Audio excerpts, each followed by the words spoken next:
Hey everyone, welcome back. Hope you're having a fantastic day. I know we're only a few days after I put out the last State of the COD League video, but I just feel like there's so much happening with the kickoff weekend coming up, and we're now only about a month away from the first home series event, that there's all sorts of news coming out, all sorts of updates and roster changes that I just felt like it was time to make another video already because there's so much to talk about. So first of all, and it was probably the biggest story of the last couple days, this comes from Charlie Intel, and it says, in an interview with Screen Rant, Joanna Ferries, who's the commissioner of the COD League, also the head of leagues at Activision Blizzard, says that they're working to incorporate Warzone into their competitive plans, and more info is coming soon.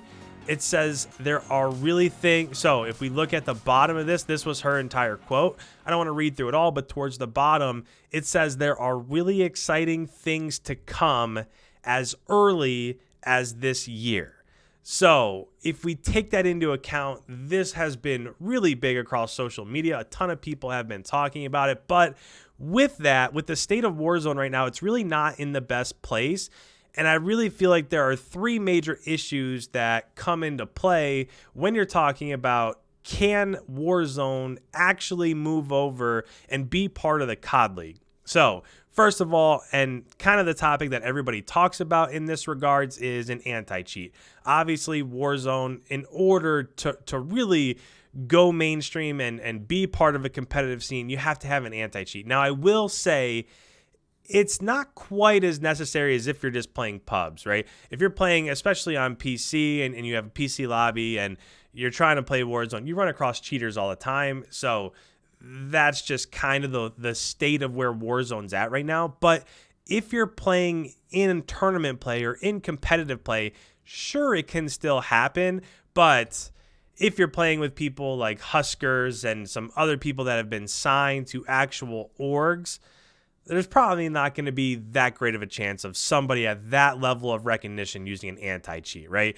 Sure, it's running wild in the public lobby scene, but if you're talking about tournament play within COD League, probably not going to happen all that much. There's nothing stopping AMs from doing the same thing, right? Anti-cheat doesn't affect Warzone. There's no anti-cheat for Warzone. There's no anti-cheat for Black Ops Cold War. So it kind of goes hand in hand. If there's not one for both of those scenes, then it's obviously probably not going to be used by people that are actually in these tournaments.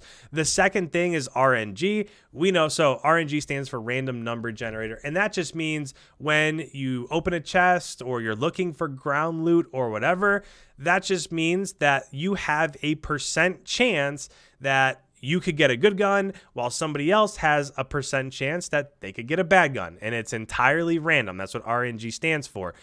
Now, when it comes to this, I will say, because you can call in supply drops, that changes Warzone a little bit. It's not that difficult to raise the money necessary to go and get a drop, right? You pull your money together, go get a drop, and now everybody basically is going to end up having the same gun. So when it comes to competitive Fortnite or other BRs where that's not an option, yes, RNG is a big hurdle for those companies to get over, just because there's no way to really make that competitive for everybody.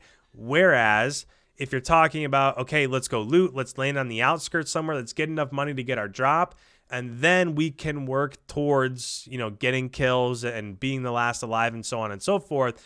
That removes a lot of the RNG. Sure, there's still some of it, but not nearly as much on other games. And then the last one would be skill-based matchmaking. And I can't even tell you in the replies to some of these tweets how much has been about skill-based matchmaking. But sure, when you're talking about public matches, same with an anti-cheat, that's going to play a big part in how your public match goes. But when you're playing in a private lobby in the COD League, it's not going to be that big of a difference, right? It's not like these are going to be kill races. It's not like, okay, NRG has their teams and 100 Thieves has their team. Then, okay, I'm going to hit start, and whoever gets the most kills in 3 hours or whatever, they're going to win. That's not how these work. And we saw that last year during the COD League. When there were tournament weekends, they would also have Warzone tournaments where all of the teams would drop in, and it was a private lobby with all the players from all the teams, and everybody was in the same lobby. So when we're talking about how is it going to work in terms of, applying that to the COD League, that seems like they'll put everybody in the same map, and then that way you can take out the anti-cheat part of it. You can take out the skill-based matchmaking part of it. And then I have no idea how they're going to do points and money and who wins and so on and so forth, but I do really enjoy the fact that they're making a move in this direction. I think that it's just going to bring more viewership to both the COD League. We're talking, so just the competitive part of it and the Warzone part of it, it can only increase viewership. And I think anything that can do that is good for the CDL. Next story here, an update on GAs. So this kind of stinks. So it says snipers and smokes are now GA'd in SND. And really the biggest reason for that is because of one-way smokes. So you throw a smoke, you can kind of get in a position where you can see through it, but your enemy cannot. So that makes it a one-way smoke. You can get a kill through the smoke where your enemy doesn't see you. It's really unfortunate, but just the way that the smoke is, it's kind of broken right now. So they've had a GA it, and I don't know. This one I struggle with because I feel like in Search and Destroy, sure, snipers are extremely important in terms of holding down a lane or holding down a cross to a bomb site or whatever, but so are smokes, right? You could save your smoke, smoke off, so pretend to be going A, smoke off the cut, act like you're going B, come back to A, but if that's not there, it takes a lot of the strategy out of the game. So I don't love this GA, but I see why it's necessary. You can't have where one person can see through smoke and the other person can't. So unfortunately, their hands are tied. They had to go ahead and make this change. I understand it. I hope there's a way that they can change this to where that one-way smoke issue doesn't really come up anymore. In news and notes, in the last state of the COD League video that we did, we talked about Zuma retiring, and since then, we can now see that they've brought up their amateur Diamond Con. So right here, you can see Clayster, Mac, Diamond Con, and Asim. We're still waiting for Hydra, obviously. There's visa issues and all sorts of stuff going on with Hydra. So New York is going to be even further behind the 8 ball. Not that Asim's a bad player or Diamond Con's a bad player. This just isn't the roster that they probably initially thought that they were going to have. Now, Asim has been scrimming with them basically since the game came out. So if there was a tournament, or as we could say, kickoff weekend is this weekend. So even with that, I don't think they're going to be too far behind. I'm sure that they would rather have their full roster, but Diamond Con, Asim, Mac, and Clayster. So take that into account.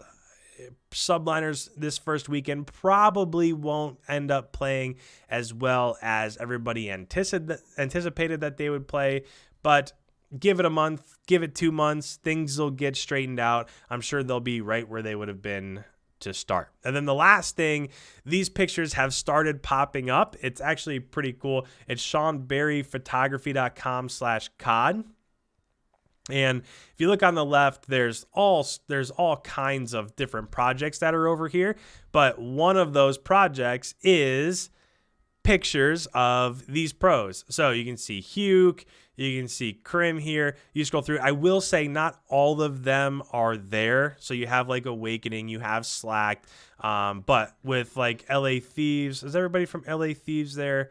I don't think so. So LA Thieves, not everybody is there. Minnesota, everyone. No, is everybody there? Major Maniacs there. I don't see Priesta here. So not everybody. As you go down, if you look at Optic, there's no Scump. So we have Dashy, we have Formal, we have Envoy, but Scump's not there. But still, I think these are pretty dope pictures, right? As you look throughout this, sorry, I'll make this a little bit bigger for you, but as you look throughout these, you can see for Paris, they've only got a couple here. Scroll down, Seattle only has Octane. So not everybody is in here, but they are pretty cool pictures. And it seems like going into this year, they might have stepped their game up just a little bit with their presentation and what things are going to look like. I am really excited to just see the production as a whole as we get into 2021. I thought last year was pretty good. I thought last year was decent, but I think with an entire year under their belts and an entire off season to really improve on things, I'm excited to see what's ahead for 2021. So if you guys are new around here, you enjoy the State of the COD League videos, make sure you go ahead and hit that subscribe button. If you don't mind, go ahead and hit a like, as it really helps out the channel. And with that, thank you guys so much. We'll see you in tomorrow's upload.